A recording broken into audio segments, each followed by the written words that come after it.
the once vibrant streets of Washington, D.C. had transformed into a nightmare of violence and destruction. Fires raged unchecked, engulfing historic buildings and casting a hellish glow over the city. Smoke billowed into the night sky, mingling with the distant wail of sirens and the ominous thud of explosions. In every direction, chaos reigned. Protesters, their faces obscured by masks and scarves, hurled rocks and Molotov cocktails at riot police, who responded with tear gas and rubber bullets.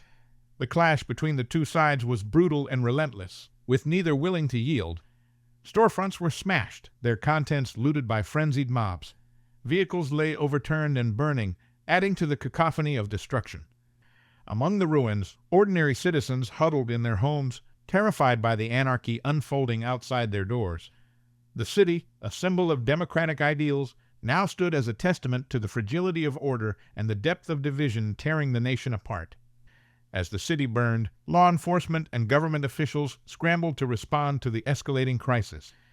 Inside the White House Situation Room, President Taraxia and his top advisors engaged in heated discussions, their faces etched with urgency and concern.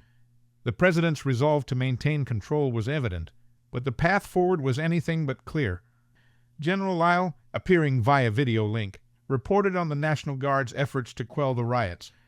His voice was steady, but the strain was apparent. "We're doing everything we can, Mr. President, but the scale of this unrest is unprecedented. We need more resources, more manpower." Detective Ramirez, on the ground in one of the city's hardest-hit districts, provided a starkly different perspective.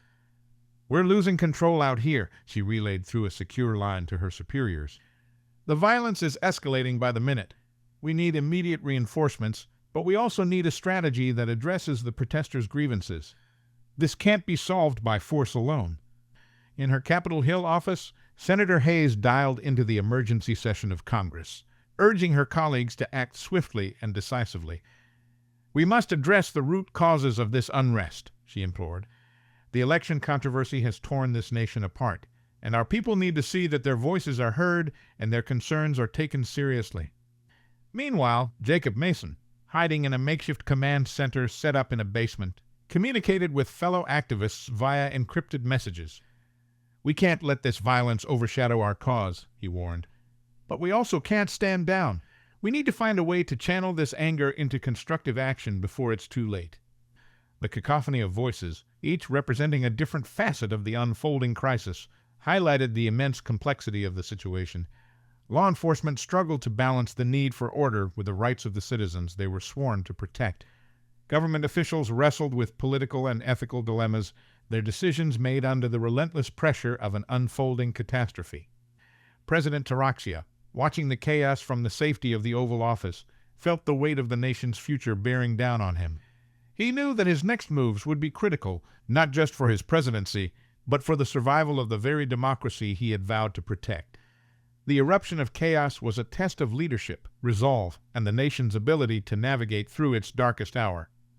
As the night wore on, the city continued to burn, and the struggle for control became ever more desperate. The threads of the nation's fabric were unraveling, and the leaders of the free world were faced with the monumental task of stitching them back together before it was too late.